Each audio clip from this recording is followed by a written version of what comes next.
Hello everyone. इसके पहले के वीडियो में हम लोगों ने धातु निष्कर्षण में प्रयुक्त सामान्य पदों को समझा और उसमें प्रयुक्त होने वाली भट्ठियों को देखा। अब हम कुछ धातुओं का निष्कर्षण समझेंगे।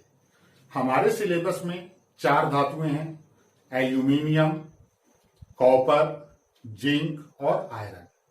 तो चलिए सबसे पहले एल्यूमिनियम का निष्कर्षण देखते हैं।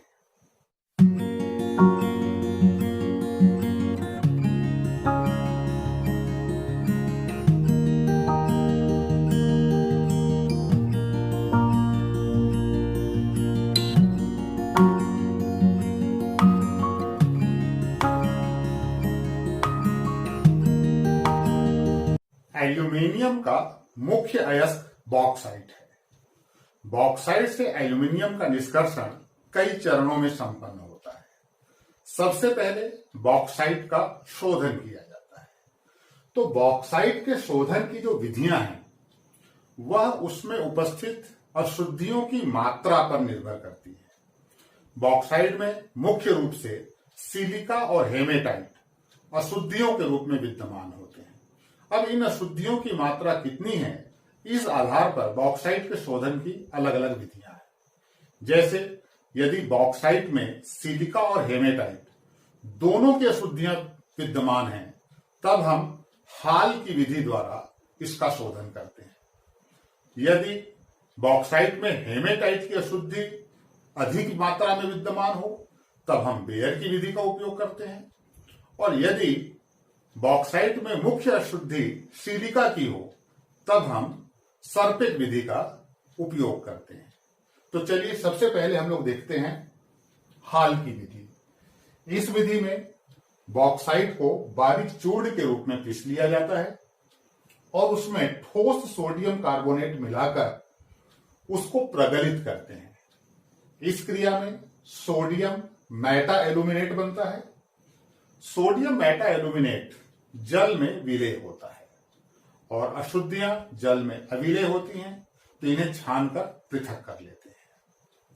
अब सोडियम मेटा एल्यूमिनेट को जल में निक्षेपित करके उसमें CO2 गैस प्रवाहित करते हैं। ऐसा करने पर हमें एल्यूमिनियम हाइड्रोक्साइड का अवक्षेप प्राप्त होता है। इस अवक्षेप को छानकर, सुखाकर और जब हम गर्म करते हैं तो हमें एल्यूमिना प्राप्त होता है, Al2O3 प्राप्त होता है।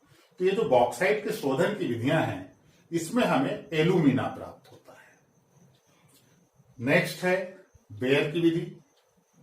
अभी आपको बताया, बेयर की विधि हम तब उपयोग करते हैं जब बॉक्साइट में हेमेटाइट मुख्य अशुद्धि के रूप में विद्यमान हो।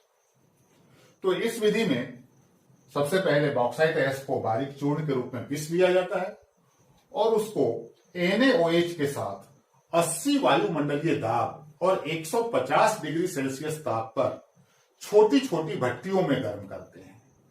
इस क्रिया में सोडियम मेटा एल्यूमिनेट प्राप्त होता है। सोडियम मेटा एल्यूमिनेट अभी बताया जल में विलेय होता है, अशुद्धियां अविलेय होंगी, दोनों को एक पृथक कर लेंगे छान करके। अब ये जो सोडियम मेटा एल्यूमिनेट प्राप्त हुआ है, इसमें हम थोड़ा सा एल्यूमिनियम हाइड्रोक्साइड मिलाकर इसका जल अपघटन करते हैं। तो याद रखना है कि इस विधि में सोडियम मेटा एल्यूमिनेट का जल अपघटन किसकी उपस्थिति में हो रहा है? एल्यूमिनियम हाइड्रोक्साइड की उपस्थिति में हो रहा है। और उत्पाद के भी रूप में हमें एल्यूमिनियम हाइड्रोक्साइड प्राप्त होता है। तो एल्यूमिनियम हाइड्रोक्साइड की उपस्थिति में जल अपघटन कराते हैं और अभिक्रिया के फलस्वरूप एल्यूमिनियम हाइड्रोक्साइड का अवक्षेप प्राप्त होता है, जिसे छानकर, सुखाकर, गर्म करेंगे तो हमको एल्यूमिना प्राप्त होगा, जैसा कि हमने हाल की विधि में प्राप्त किया था। तो नेक्स्ट विधि है सर्पिक विधि। सर्पिक विधि का उपयोग तब किया जाता है जब अयस्क में सिलिका मुख्य अशुद्धि के रूप में विद्यमान हो। तो ऐसी स्थिति में बॉक्साइट अयस्क में कोक मिलाकर उसे नाइट्रोजन गैस की धारा में 1800 डिग्री सेल्सियस तक गर्म किया जाता है। इस क्रिया में एल्यूमिनियम नाइट्राइड प्राप्त होता है। अब इस एल्यूमिनियम नाइट्राइड का जब हम जल अपघटन करेंगे तो हमें एल्यूमिनियम हाइड्रोक्साइड प्राप्त होता है। यहां याद रखना होगा कि जो सेकेंड उत्पाद मिल रहा है अमोनिया मिल रहा है, तो आगे जब हम अमोनिया निर्माण की विधि पढ़ेंगे अगले चैप्टर में, तब सरपेट विधि को फिर से देखेंगे।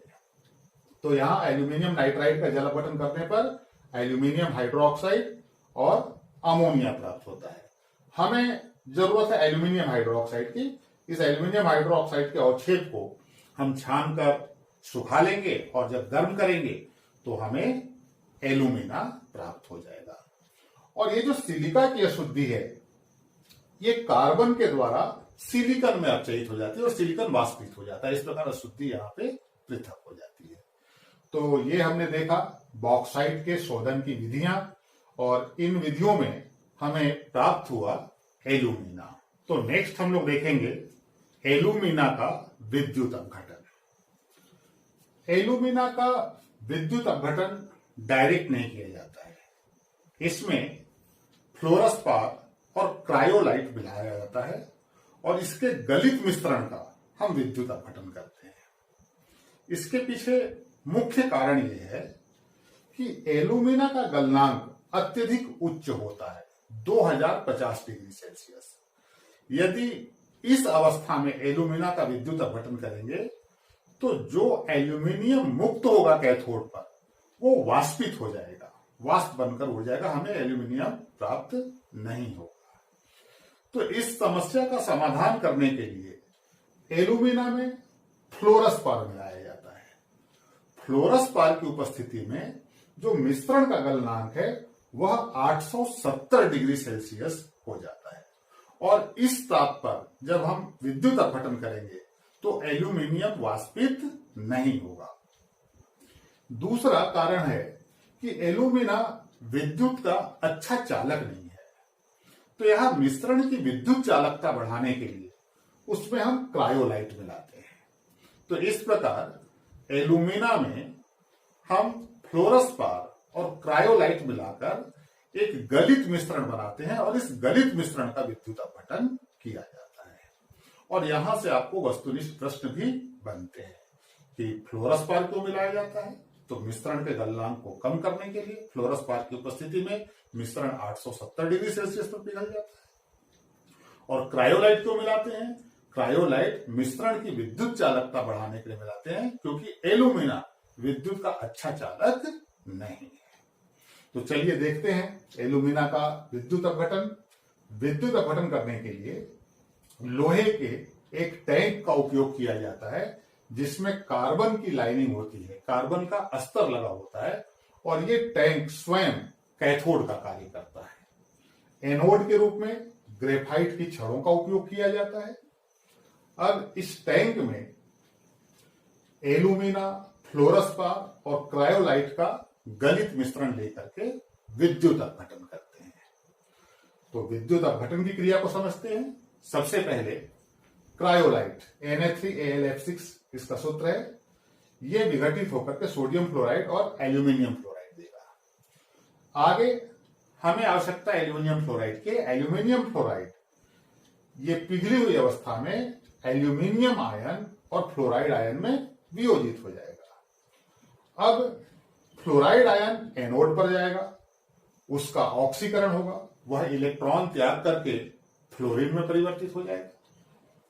और इसी प्रकार जो एल्यूमिनियम आयन है वो कैथोड पर जाएगा और इलेक्ट्रॉन ग्रहण करके एल्यूमिनियम धातु में परिवर्तित हो जाएगा।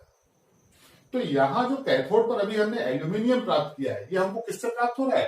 क्रायोलाइट से। अभी एल्यूमिना से प्राप्त नहीं हुआ है। अब जो आगे की क्रिया है, ये जो फ्लोरीन मुक्त हुआ है एनोड पर, मिश्रण में उपस्थित एल्यूमिना से क्रिया करता है और एल्यूमिना से क्रिया करके ये एल्यूमिनियम फ्लोराइड बनाता है। और ये जो एल्यूमिनियम फ्लोराइड प्राप्त हुआ है इसका पुनः उसी प्रकार से विद्युत अपघटन होगा जैसा हमें क्रायोलाइट से एल्यूमिनियम फ्लोराइड प्राप्त हुआ था, उसका विद्युत अपघटन किए थे। तो यहां एल्यूमिना से एल्यूमिनियम फ्लोराइड प्राप्त हुआ है और इसका विद्युत अपघटन ठीक उसी प्रकार से होगा। और अब जो कैथोड पर एल्यूमिनियम मुक्त होगा वो एल्यूमिना वाला एल्यूमिनियम होगा। तो इस प्रकार एल्यूमिना का विद्युत अपघटन किया जाता है। अब यहां देखिए चित्र में समांतर क्रम में, परिपथ के समांतर क्रम में एक विद्युत बल्ब लगा हुआ है। इस पर भी प्रश्न बनता है कि एल्यूमिना के विद्युत अपघटन में परिपथ के समांतर क्रम में विद्युत बल्ब क्यों लगाया जाता है। तो देखिए, जैसे जैसे विद्युत अपघटन की क्रिया होगी, समस्त एल्यूमिनियम आयन एल्यूमिनियम के रूप में कैथोड पर मुक्त हो जाएगा, और जब मिश्रण में एल्यूमिनियम आयन कम हो जाएगा तब वहां मिश्रण का प्रतिरोध बढ़ जाएगा। वो जो विद्युत अपघट्य का मिश्रण है उसका प्रतिरोध बढ़ जाएगा, और वैसी स्थिति में जो समांतर क्रम में लगा हुआ बल्ब है वो जलने लगेगा, अर्थात वो जो बल्ब है वो अभिक्रिया पूर्ण होने की सूचना देता है, वह सूचक का कार्य करता है। तो यही कारण है कि एल्यूमिना के विद्युत अपघटन में परिपथ के समांतर क्रम में बल्ब लगा होता है। जब समस्त एल्यूमिना का विद्युत अपघटन हो जाता है तब मिश्रण का प्रतिरोध बढ़ जाता है। ऐसी स्थिति में समांतर क्रम में जो लगा हुआ बल्ब है वो जलने लगता है। तो यहां से बहुत ज्यादा इंपॉर्टेंट प्रश्न बनते हैं और अनेकों बार परीक्षा में पूछे गए हैं। तो अब नेक्स्ट हम लोग देखेंगे एल्यूमिनियम का शोधन। तो एल्यूमिनियम के का जो शोधन है यह हूप की विधि से किया जाता है, और यह अपने आप में एक प्रश्न है कि एल्यूमिनियम का शोधन खाली स्थान विधि से करते हैं तो एल्यूमिनियम का शोधन हूप की विधि से करते हैं। तो चलिए समझते हैं हूप की विधि। इस विधि में लोहे का एक टैंक होता है जिसमें कार्बन का स्तर लगा होता है, ठीक उसी प्रकार जैसा अभी हमने लोहे का टैंक लिया था। यह टैंक एनोड का कार्य करता है। अब इसके पहले जो हमने एल्यूमिना का विद्युत अपघटन किया था उसमें लोहे का टैंक कैथोड का कार्य कर रहा था। यहां पर जो लोहे का टैंक है ये एनोड का कार्य करता है। इसमें ऊपर की तरफ ग्रेफाइट की छड़ लगी होती है जो कैथोड का कार्य करती है। इस टैंक में हम अशुद्ध एल्यूमिनियम पिघली हुई अवस्था में लेते हैं और उसके ऊपर सोडियम, बेरियम और एल्यूमिनियम के फ्लोराइडों का मिश्रण बिछा देते हैं, और सबसे ऊपरी परत के रूप में हम शुद्ध एल्यूमिनियम लेते हैं। शुद्ध एल्यूमिनियम की एक परत बिछा देते हैं। अब जब विद्युत अपघटन की क्रिया होगी तो अशुद्ध एल्यूमिनियम से एल्यूमिनियम आयन विद्युत अपघट्य के मिश्रण में आएंगे और वहां से वो शुद्ध एल्यूमिनियम के कैथोड पर मुक्त होने लगेंगे। तो इस प्रकार हमको शुद्ध एल्यूमिनियम प्राप्त होता है। तो यहां जो प्रश्न बना है एमपी बोर्ड में अनेकों बार पूछा है विधि का नाम, कि एल्यूमिनियम का शोधन किस विधि से करते हैं, तो हूप की विधि से करते हैं। वस्तुनिष्ठ प्रश्न के रूप में पूछा गया है। तो यहां पर हमारा एल्यूमिनियम का निष्कर्षण कंप्लीट हुआ। यहां एल्यूमिनियम से कुछ और प्रश्न बनते हैं। एल्यूमिनियम के मिश्र धातुओं पर प्रश्न पूछा गया है। अलग अलग मिश्र धातुएं हैं, उसके जो अवयव अलग अलग हैं, उनकी प्रतिशत मात्रा अलग है। तो हम एक लिस्ट देखेंगे एल्यूमिनियम के मिश्र धातुओं। तो चलिए देखते हैं एल्यूमिनियम के मिश्र धातु।